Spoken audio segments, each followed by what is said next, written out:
saudara, hari ini tanggal 25 Februari 2024 kembali pemungutan suara ulang di Surabaya, 2 TPS. Kita akan lihat siapa sih jagonya, siapa sih pemenangnya.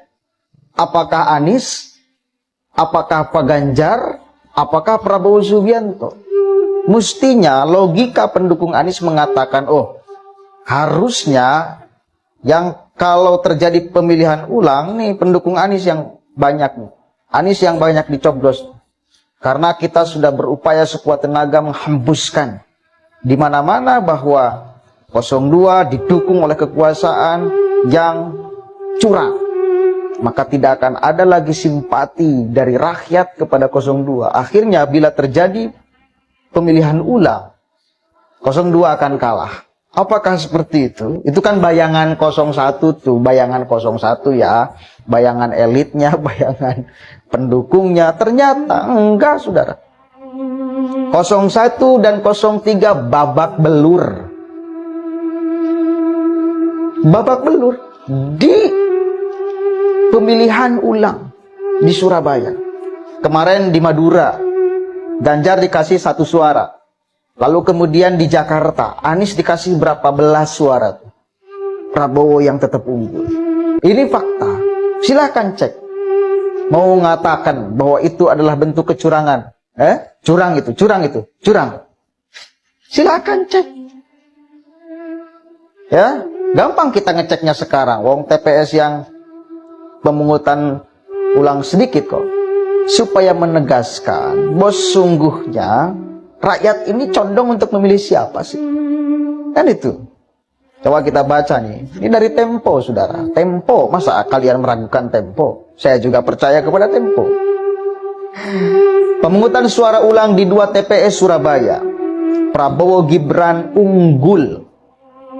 Tetap unggul kan?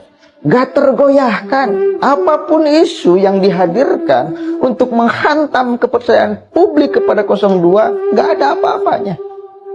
Tidak ada apa-apanya. Tetap aja melaju. Menteri Pertahanan Indonesia amat hebat. Karena di bawahnya dekat 1 juta ABRI, Angkatan Bersenjata Republik Indonesia, banyak hebat. Tapi Jokowi berani lantik musuh politik dia jadi Menteri Pertahanan.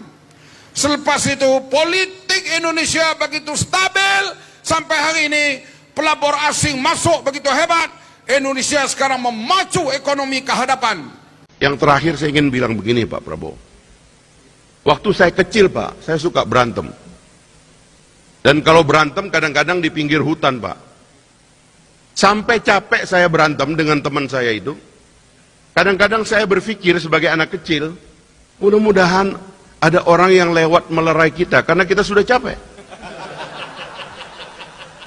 Jadi saya merasa Pak Prabowo ini ada di depan kita sekarang Pak. Saya ingin menjadi yang melerai pertengkaran kita.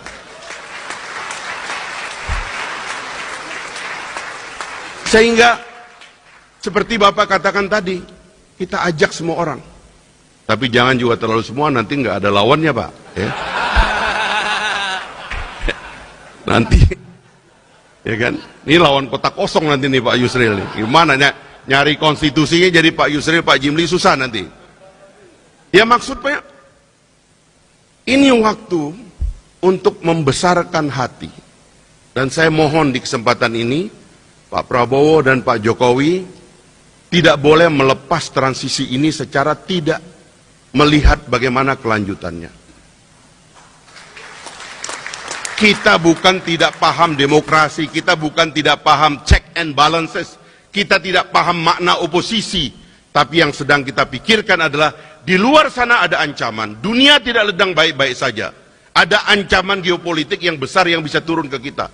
Satu bangsa harus punya hasrat yang kuat untuk bersatu, sebab tidak ada yang kuat dan menjadi besar kalau dia tidak bersatu. Maka Pak Prabowo, kami yang muda-muda ini alhamdulillah melihat apa yang terjadi sekarang ini. Besarkanlah hati Bapak, lapangkanlah dada Bapak, luaskanlah penerimaan Bapak kepada siapapun Karena kemarin-kemarin itu banyak yang salah paham, sekarang sudah mulai kembali ke jalan yang benar, Pak. Ya. Mudah-mudahan lancar jalan Bapak insya Allah menuju kepemimpinan untuk Indonesia yang kuat, karena insya Allah kita akan menjadi superpower baru di dunia ini. Akhir-akhir ini banyak banget nongol di FYP gua pada ribut soal seorang bapak yang ngobrol sama lukisan dan bilang kalau Indonesia itu sedang tidak baik-baik saja. Kita sebut aja bapak itu adalah Abah. Menurut gua si Abah ini bener kok kalau Indonesia itu sedang tidak baik-baik aja. Dan menurut gua hal ini terjadi sejak si Abah mencalonkan diri menjadi capres dan setelah terjadinya pilpres. Indonesia itu kaya banget dengan suku, agama, budaya. Tapi tiba-tiba jadi terpecah belah. Kita rakyat Indonesia ya, yang tadinya tuh baik-baik aja, rukun-rukun aja, seru-seru aja di TikTok dan di sosial media, belakangan ini, gembar-gembor ribut setiap hari di kolom komentar. By the way, si Abah ini ya, dia itu menjunjung tinggi perubahan. Dan menurut gua, tema perubahan tersebut sukses besar, guys. Rakyat Indonesia yang tadinya punya rasa toleransi yang tinggi, diubah menjadi intoleran. Gue mau ngomong nih sama si Abah nih, kalau bisa nih, Bah, Abah jangan lupa ya, umat muslim dan umat non-muslim semuanya adalah saudara-saudara Abah. Tapi menurut saya ya Bah menurut saya kayaknya Abah ini kurang mencerminkan sebagai muslimin yang baik. Dan Abah tuh bener kok kalau Indonesia tuh lagi gak baik-baik aja. Indonesia yang beragam suku, agama, dan budayanya itu digoyahkan oleh Abah. Menjadikan agama sebagai politik. Yang dimana tujuan Abah itu cuma satu. Tujuan Abah itu sangat teramat jelas untuk menjadikan Indonesia menjadi satu golongan. Padahal hal itu nggak bisa dan nggak akan pernah terjadi, Abah. Abah pun diem aja ketika pendukung Abah ataupun tim ses Abah itu berpolitik membawa-bawa agama yang mulai menyeleneh. Contohnya, menyebut Abah sebagai Imam Mahdi. Mempertanyakan ke-NU-an umat yang beragama muslim. Bahkan ada juga omongan ya, kalau orang-orang umat muslim yang tidak memilih Abah akan masuk neraka jahanam. Bahkan, Abah kan juga main medsos nih Abah ya. Abah membiarkan pendukung Abah untuk berdemo di luaran sana. Abah membiarkan pendukung Abah membuat kericuhan di luaran sana. Abah itu disebut-sebut sebagai Imam Mahdi, dan Abah itu diam aja seolah-olah Abah mengiyakan kalau Abah adalah Imam Mahdi. Abah itu terlalu fokus dan terlalu sibuk.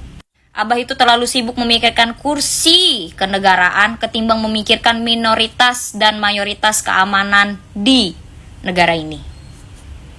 Assalamualaikum warahmatullahi wabarakatuh.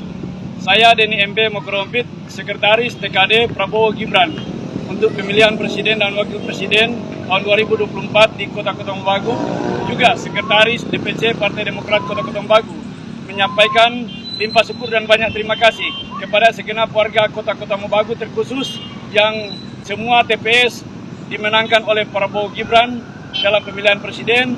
Kemudian di Sulawesi Utara, sampai saat ini quick count data sementara dari quick count menyatakan 77,45% kemenangan Prabowo Gibran di Sulawesi Utara. Maka kepada segenap warga masyarakat Kota Kotambagu terkhusus dan Sulawesi Utara, saya menyampaikan terima kasih atas berbagai apresiasi, penghargaan, dan kepercayaan yang sudah diberikan kepada Prabowo Gibran. Saat ini saya berada di Kota Mobagu. Seperti kemarin saya menyatakan dalam dialog kebangsaan bahwa 3 kali berturut-turut Prabowo menang pemilihan presiden di Kota Mobagu dan Bola Mondoraya. Namun untuk Sulawesi Utara, Prabowo masih kalah. Nah, dalam kesempatan ini, alhamdulillah, bukan hanya di Kota Mobagu dan Bola Mondoraya yang dimenangkan oleh Prabowo, tapi juga justru dengan daerah Minahasa, Bitung, Manado, dan Talaut. Sehingga Sulawesi Utara sampai saat ini, quick count menyatakan bahwa Prabowo Gibran untuk sementara menang 77,45% di Sulawesi Utara, dan ini angka tertinggi kemenangan dari Prabowo Gibran se-Indonesia, karena di daerah-daerah lain tidak ada yang mencapai 77,45% menurut versi quick count yang nantinya akan berlanjut kepada real count. Sehingga kepada segenap masyarakat Sulawesi Utara yang sudah berpartisipasi memenangkan Prabowo Gibran, saya menyampaikan kembali terima kasih yang sebesar-besarnya.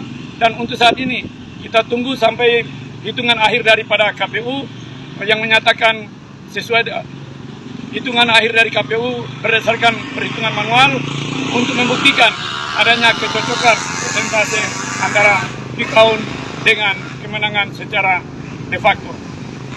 Denny Mokrompit menyampaikan dari Kota Mobagu, Sulawesi Utara, di mana saat ini kembali berkibar bendera Partai Demokrat yang mengusung Prabowo Gibran, dan juga ada bendera dari beberapa partai politik yang ada di dalam bendera Prabowo Gibran.